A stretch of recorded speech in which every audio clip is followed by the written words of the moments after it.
નમસ્કાર દર્શક મિત્રો, अब तक चैनल પરથી પ્રસારિત થતા આપના મનપસંદ એવા કાર્યક્રમ अब तक चाय पे चर्चाમાં હું આપ સૌ દર્શક મિત્રોનું ખૂબ ખૂબ સ્વાગત કરું છું. દોસ્તો, ચાય પે ચર્ચા કાર્યક્રમ અંતર્ગત આપણે દર વખતે અલગ અલગ ક્ષેત્ર સાથે જોડાયેલી ડિગ્રીટીવની મુલાકાત કરતા હોઈએ છીએ તેમજ તેમના ક્ષેત્રને લઈને તેમની સાથે આપણે ચર્ચાઓ કરતા હોઈએ છીએ. ત્યારે આજની ચાય પે ચર્ચા અંતર્ગત અત્યારે अब तकના સ્ટુડિયોમાં છે પિયુષ પાણી હોસ્પિટલના ડોક્ટર કૌશલ વ્યાસ કે જેઓ હરસ મસા પગંદરના નિષ્ણાત છે તેમજ આયુર્વેદ નિષ્ણાત છે. તો સૌથી પહેલા તો સર તમારું સ્વાગત છે મારા કાર્યક્રમમાં.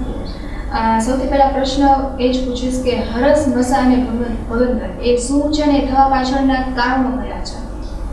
બેઝિકલી હરસ મસા અને ભગંદર ત્રણેય અલગ અલગ રોગ છે. હરસ છે ને એ જે આપણા શરીરમાં રક્તવાહિની હોય એ રક્તવાહિની જ્યારે ફૂલાઈ જાય એને હરસ કહેવામાં આવતા હોય છે. પછી હરસ કયો, મસા કયો, બવાસીર કયો, પાઇલ્સ કયો કે હેમેરોઇડ્સ કયો, બધી એક જ વસ્તુ છે. પણ સ્વાભાવિક લોકોમાં એવી માન્યતા હોય છે કે ડૂચતા હોય ને હરસ કહેવાય અને સૂકા હોય એને મસા કહેવાય. બીજી વસ્તુ છે ફિશર. ફિશર એટલે વાડિયા કે ચીરા. જે શિયાળામાં આપણને હાથ પગમાં ચીરા પડે છે એવા જ્યારે ચીરા મળમાર્ગમાં પડે એને ફિશર કહેવામાં આવે છે.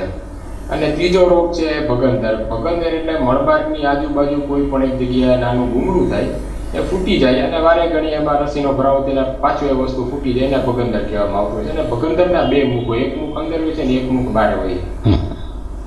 અને સર ખાસ તો આ બધા રોગો છે થવા પાછળના કારણો કયા છે? કયા કારણે એ વસ્તુ થાય? મુખ્યત્વે કારણ જોવા જઈએ ને તો જે લાઈફસ્ટાઈલ એકદમ જે ખોટી થઈ ગઈ છે ને એ મુખ્યત્વે કારણ છે. અને એમાં ખાસ કરીને કબજિયાત, સમયસર જાડો ન આવો અને જાડો ખૂબ જ કડક આવો, એનાથી નીચેના ભાગમાં ઘસારો લાગે છે અને ઘસારાના કારણે ફિશર છે, જોર કરવાથી હરસની તકલીફ છે અને ફિશરમાં જો પાક થાય તો એમાંથી ભગંદર થવાની શક્યતા એકદમ પ્રબળ બની જતી હોય છે. આપણે આ જે ડૉક્ટર સાહેબ મોટાભાગે કબજિયાતની તકલીફ એ આનું મૂળ કારણ છે. હાજી. તો અત્યારનો જે ખોરાક છે એ ખોરાકની આના ઉપર કેટલી અસર પડે? એમ કહું કે ખોરાકની બહુ મોટી અસર છે. કારણ કે અત્યારના ખોરાકમાં જોવા જઈએ તો કોઈ પણ ખોરાકમાં રેસા હોતા નથી. તો રેસા ફક્ત 5 થી 7% હોય છે. અને બીજી વસ્તુ કે જો રેગ્યુલર મળ તમારે સાફ લઈ આવવું હોય, સવારે લેટ્રિન તમારે સાફ લઈ આવવું હોય તો આખા દિવસમાં 30 થી 35 ગ્રામ જેટલા રેસા જો તમારા શરીરમાં જાય તો સવારે જાડો તમારો સાફ આવે. આજના ખોરાકમાં તમે જોવા જાઓ તો મેંદો છે, ચણાનો લોટ છે, એમાં કોઈ જગ્યાએ 2 થી 3% વધુ રેસા આવતા નથી. બરાબર. તો મુખ્યત્વે કારણ જોવા જાય ને તો રેસાનો અભાવ એ મોટું કારણ બની શકે કબજિયાત થવા માટે. અને કબજિયાત થાય એટલે બાકીના રોગ તો પાછળ છે જ. એટલે રેસાવાળો જે ખોરાક છે એમાં એટલે મુખ્યત્વે આપણા રોજના રૂટીન ડિનર અને લંચમાં કેવા પ્રકારનો ખોરાક આપ વધારે સૂચવો? હું એમ કહીશ કે મેક્સિમમ ફ્રૂટ લેવાનું રાખો અને છાલ સાથે તમે ફ્રૂટ ખાઓ. જેમ કે સફરજન ખાવું હોય તો મેં મોટાભાગના લોકોમાં જોયું છે કે લોકો એની છાલ કાઢી નાખે છે. ચીકુ ખાવાનું હોય છે તો એની છાલ કાઢી નાખે છે. છાલની અંદર જે રેસા છે એ બીજા રેસા તમને બીજે ક્યાંયથી મળતા નથી. તો જે પણ ફ્રૂટ લ્યો એ ફ્રૂટ તમે પૂરેપૂરા છાલ સાથે લ્યો અને દિવસમાં 3 થી 4 વખત અલગ અલગ સમયે તમે ફ્રૂટ લેવાનું રાખો અને સમયસર પાણી પીવાનું રાખો. દિવસમાં તમને 3 લીટર પાણીનું કર્યું હોય તો એક શામ્પુ 3 લીટર તમે પાણી પીઓ એના કરતાં બેટર છે કે તમે કટકે દિવસમાં 5 થી 7 વખત 3 લીટર પાણી પૂરું કરો. અત્યારે સર એક એવી માન્યતા છે જનરલી આમ એક કે ફ્રૂટ અને શાકભાજી બંનેમાં અત્યારે કેમિકલનું પ્રમાણ કેમિકલથી પકવવાનું કરે છે ને એના કારણે થઈને લોકો એવું ઈચ્છે છે કે ભાઈ ઉપરની છાલ તો કાઢી જ નાખવી જેના કારણે એટલી અનનેસેસરી જે કેમિકલ છે એની અસર શરીરને ન થાય. બરાબર છે. તો આવા સમયે એક બાજુ આપણે રેસાદાર ખોરાકની જરૂર છે અને બીજી બાજુ કેમિકલના ખતરાના કારણે આપણે છાલને કાઢી નાખવી પડે છે. તો એના કારણે શરીરે જ ભોગવવાનું રહે છે. તો આ માટે આપ શું કહેશો? આમાં આયુર્વેદમાં બહુ સરસ કહેલું છે કે કોઈ પણ શાકભાજી છે, કોઈ પણ ફ્રૂટ છે તમે લ્યો એની પહેલાં તમે વ્યવસ્થિત રીતે ગરમ પાણીમાં એને ઉકાળી લ્યો અને પછી એને લ્યો. જેથી શું છે કે કેમિકલની બધી જ અસર નીકળી જાય છે અને 100% શુદ્ધ વસ્તુ તમે જે ખાવ છો એ તમને મળે છે તમારા શરીરને. એટલે ખાસ કરીને આપણે જે કબજિયાત છે આનું મૂળ કારણ છે. હાજી. એટલે નિયમિત આપણો જે પેટ સાફ થવું હાજી એ આ રોગને ઉડતો ડામવા અથવા રોગ ન થાય એ માટેની સૌથી મોટામાં મોટું પ્રિકોશન હોય તો એ છે કે આપણે પેટ સાફ રોજે રોજ આવવું જોઈએ. રોજિંદા પેટ સાફ આવવું જોઈએ, સમયસર પૂરતી ઊંઘ કરવાની અને સમયસર પાણી પીવું જરૂરી. હવે અત્યારે આપણે એમ કહીએ છીએ આપે હમણાં જ એક બહુ જ નાના 1.5 વર્ષના બાળકને બહુ મોટો એવો કહેવાય એવો આપણે ભગંદરનો આખી રોગ અને લાઈલાજ કહીએ તો ચાલે કે ત્યાં આગળ એમને ટ્રીટમેન્ટ કરાવી અને છતાં પણ કોઈ ફેર ન પડ્યો, છેવટે આપે સર્જરીથી દૂર કર્યો. એના માટે અભિનંદન તો ખરા જ સર, પણ ખાસ કે સામાન્ય રીતે નાનું બાળક હોય, 1.5 વર્ષનું જ બાળક હોય કે જેના માટે થઈને ખોરાક બહુ જ એક કદાચ મધર્સ ફીડિંગ અને બહુ સામાન્ય ખોરાક સિવાય બહુ જાજુ કંઈ મળ્યું જ ના હોય, તો ખોરાકની અસર તો એને બહુ ઓછી થઈ હોય. તો છતાં પણ આ રોગ સામાન્ય રીતે કઈ ઉંમરે થાય ને અતિ નાના બાળકના શરીરમાં પણ આ રોગ જો પ્રવેશે તેની પાછળના કારણો થાય? મુખ્યત્વે 2 કારણ. બાળક ભલે નાનું હોય, ફક્ત ફીડિંગ જ કરતું હોય, છતાં મળ તો જાતું જ હોય છે. જી. તો ઘણી વખત એવું બનતું હોય છે કે 3-4 દિવસથી જો બાળક મળ ન જાય અથવા તો લેટ્રિન ન જાય તો ગંઠાઈ જતું હોય છે અને અંદરના ભાગમાં ઘસારો લાગતો હોય છે. નંબર 1. નંબર 2, જે આ બાળકનું કારણ હતું એ બાળકના કારણમાં રેગ્યુલર સાફ સફાઈ જો નીચેના ભાગની ન રહે, કન્ટિન્યુઅસ નાના બાળકોને જોયું છે કે ડાયપર પહેરાવીને રાખતા હોય છે, મળે એમાં બાળક કરતું હોય છે અને બાળક પેશાબ પણ એમાં જ જતું હોય છે. તો એનાથી લોકલ ઇન્ફેક્શન લાગતું હોય છે. લોકલ ઇન્ફેક્શનના કારણે તે જગ્યાએ નાનું ગુંગળું થાય અને પછી એમાં રસીનો ભરાવ થઈને ધીરે ધીરે કરતાં રસી અંદર ફેલાતું જાય છે. આ બાળકનું મુખ્યત્વે કારણ એ હતું અને એમાંથી ધીરે ધીરે કરતાં એમને બગંદર થઈ ગયું. બરાબર. હવે 2 વસ્તુ ખાસ, સામાન્ય રીતે આ રોગ છે એ મળમાર્ગનો રોગ છે. હાજી. અને મળમાર્ગના રોગના કારણે જે તે જગ્યાએ લોહી પડવું, ત્યાં રસી થઈ જવી, આ રોગ અગર થઈ ગયો હોય તો એની અસર શરીરના બીજા ભાગો ઉપર કેટલી થાય છે? હરસ છે, ફિશર છે અને ભગંદર છે, 3 રોગની અલગ અલગ અસર હોય છે. જેમ કે મુખ્યત્વે આપણે એમ માનીએ કે સૌથી પહેલાં હરસ પકડીએ તો હરસના અલગ અલગ 4 સ્ટેજ હોય છે, 1, 2, 3, 4 એમ. પહેલો કે બીજો સ્ટેજ હરસનો હોય છે, દુખાવો, બળતરા, લોહી પડવાનું ન હોય તો લોકો ગણકારતા નથી એમને. પણ આ જ વસ્તુ જો આગળ વધી જાય, જેમ કે દુખાવો થાય, બળતરા થાય, લોહી પડવાનું ખૂબ જ વધી જતું હોય, તો આવા કેસમાં લોહીના ટકાવારી તમારી ઘટી જતી હોય છે. સામાન્ય લોહીના ટકા તમારા 12 થી 14% હોય છે. ધીરે ધીરે કરતાં ઘટીને વસ્તુ 6-7% સુધી પહોંચી જતી અને ધીરે ધીરે કરતાં તમારા હૃદય ઉપર આનું જોખમ વધતું જતું હોય છે. એટલે જો એમ માનીએ કે હરસની તકલીફ બહુ લાંબા સમયથી હોય અને લોહી પડતું હોય તો તમારા હૃદય ઉપર જોખમ વધી જાય. નંબર 2, જો તમને ભગંદરની તકલીફ હોય, લાંબા સમયથી ભગંદર હોય અને જો એનો સમયસર ઈલાજ તમે ન કરાવો તો એમાંથી ધીરે ધીરે કરતાં પાક છે ઊંડો ઉતરતો જાય છે અને એમાંથી કેન્સર થવાની શક્યતા બહુ પ્રબળ બની જતી હોય છે. એટલે કોઈ પણ રોગ થાય, હરસ થાય, ફિશર થાય કે ભગંદર થાય, સમયસર ડૉક્ટરને બતાવી એમની સલાહ લઈ અને ઈલાજ શરૂ કરી દેવો જોઈએ. આમાં સર મુખ્યત્વે આંતરડા નબળા પડે આના કારણે મહત્ત્વનું. તો આ રોગ માટે આપણે ઘણી જગ્યાએ આપણે જોઈએ છીએ, મોટાભાગે આયુર્વેદિક ડૉક્ટરો જે છે એમના કે વગર ઓપરેશને હરસ, મસા, ભગંદરને મટાડો, આવી જાહેરાત સતત હોય છે ચારે બાજુ. તો આમાં ઓપરેશનની જરૂરિયાત ક્યારે, અથવા તો ઓપરેશન વિના પણ આમાં ઓપરેશનને ટાળવું હોય તો ટાળી શકાય? આનો પ્રશ્ન હું 2માં કહીશ, હાઈ કહીશ અને નાઈ કહીશ. જો તમને તકલીફ વધારે હોય અને તમારાથી સહન ન થતું હોય, તમારી ઉંમર છે, તમારી પ્રકૃતિ છે, તમારી રહેણીકરણી છે, આ બધી જ વસ્તુ જો તમારા રોગને વિરુદ્ધ હોય તો ચોક્કસ ઓપરેશન કરાવી અને આમાંથી તમારે નીકળી જવું જોઈએ. કોઈ પણ રોગ હોય એના 2 તબક્કા હોય છે. એક તબક્કો ફક્ત દવાથી હોય છે અને એક તબક્કો તમારા સર્જરીથી મળતો હોય છે. જો રોગ તમારી શરૂઆતી અવસ્થામાં હોય તો ચોક્કસ સામાન્ય પરેજીથી અને દવાથી રોગ મટી શકે છે. પણ એક હદ કરતાં જો રોગ વધી જાય તો ઓપરેશન સિવાયનો બીજો કોઈ વિકલ્પ રહેતો નથી. સર હા સર, ખાસ કરીને એ પણ પૂછવાનું કે આપણે જે સારવાર લઈ લીધી એ પછી લોકોએ શું ધ્યાન રાખવું જોઈએ? સારવાર લીધા પછી હું એક જ વસ્તુ કહીશ કે લોકોએ એ જ ધ્યાન રાખવાનું કે પૂરતી ઊંઘ, સમયસર ખોરાક અને કબજિયાત ન રહે, આટલું ધ્યાન રાખે તો આજીવન કોઈ રોગ થતા નથી.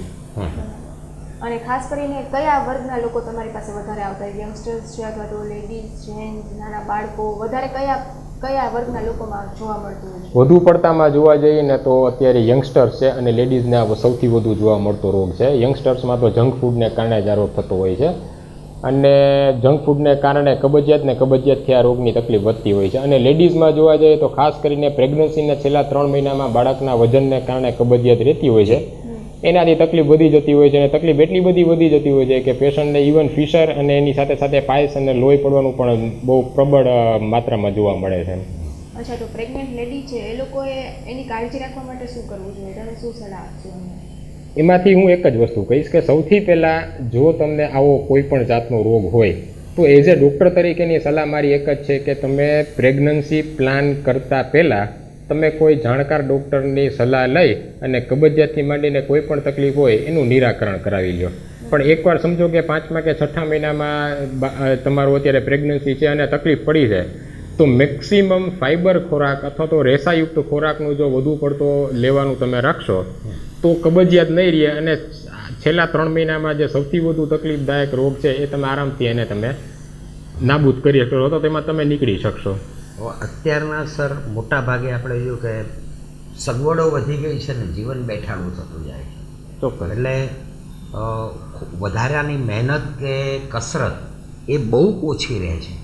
તો એના કારણે શારીરિક રીતે જે તકલીફો થાય એમાં આ રોગને શરૂ થવાની શક્યતાઓ કેટલી?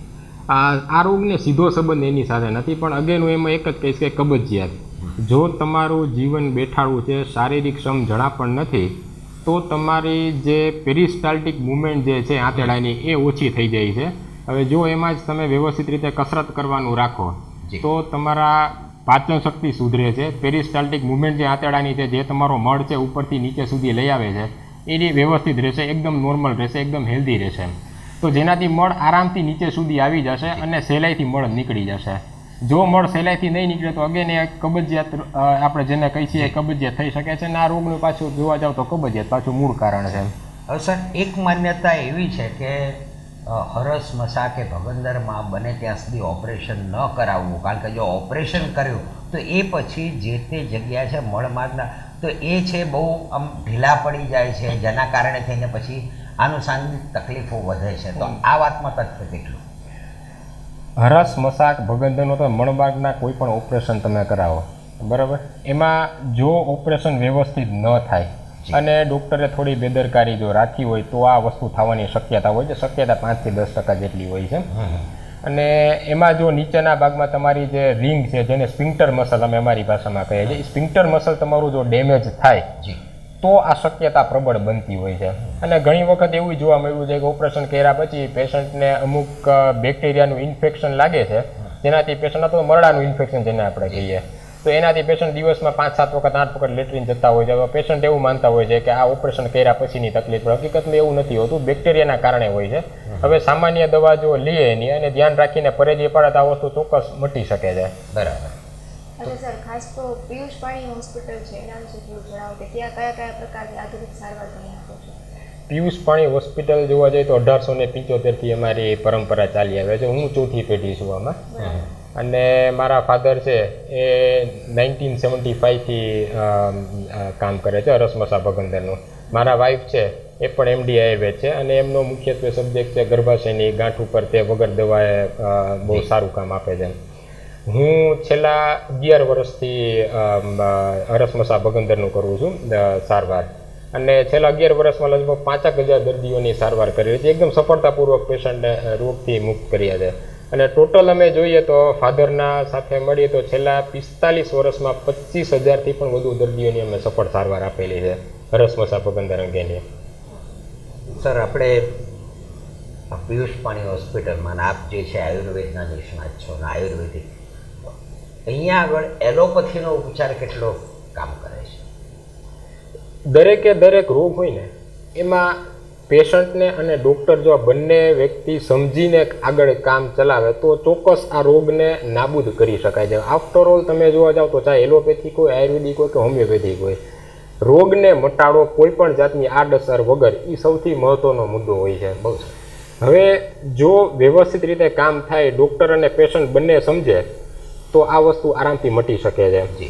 ડૉક્ટર અને પેશન્ટ એ સમજવાનું રહે કે આ જે પર્ટિક્યુલર રોગ છે એમાં એલોપેથીનો ફાળો કેટલો છે, એલોપેથી સિવાયનો બીજી પેથી છે જેમ કે હોમિયોપેથિક છે, આયુર્વેદિક છે, એનો ફાળો કેટલો છે એ જો સમજી વિચારીને બંને પેથી જો કામ કરે તો ચોક્કસ પેશન્ટના હિતમાં આ વસ્તુ આવે અને રોગ આરામથી સહેલાઈથી મટી શકે.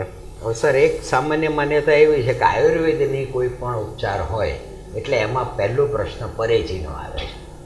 તો આ ખાવું, આ ન ખાવું, આ કરવું, આ ન કરવું, આ વિશેષ પ્રમાણમાં આયુર્વેદની અંદર કહે.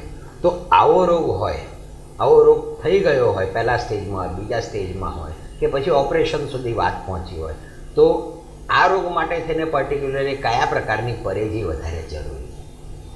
કોઈ પણ રોગ થાય ને એમાં પરેજી તો પાડવી જ પડે. જો બીજી વાર રોગ તમારે ન થવા દેવો હોય ને તો નહીતર તો પછી તમે એકવાર રોગ થઈ ગયા પછી દવા ઘણી બધી હોય છે.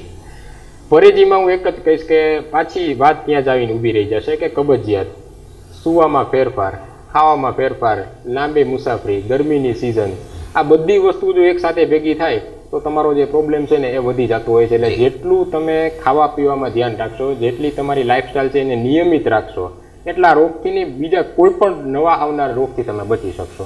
બહુ સરસ. અચ્છા સર, ખાસ તો છેલ્લે અમારા દર્શકોને તમે હરસ મસા કે ભગંદર ન થાય એના માટે તમે શું મેસેજ આપશો દર્શકો? સાચું ખાવું, સમયસર ખાવું, પૂરતું પાણી પીવું, આ 3 વસ્તુ જો તમે ધ્યાન રાખશો તો ચોક્કસ આ રોગમાંથી તમે બચી શકશો. તો દર્શક મિત્રો, આપણે ડૉક્ટર કૌશલ વ્યાસ પાસેથી હરસ મસા અને ભગંદરના રોગ વિશે ઘણી બધી માહિતી મેળવી. આવતી વખતે ફરી પાછા કોઈ નવા ડિગ્રી સાથે આપણે મુલાકાત લઈશું. ત્યાં સુધી તમારી દોસ્ત શીતલને રજા આપશો અને જોતા રહેજો અબ તક ચેનલ. નમસ્કાર.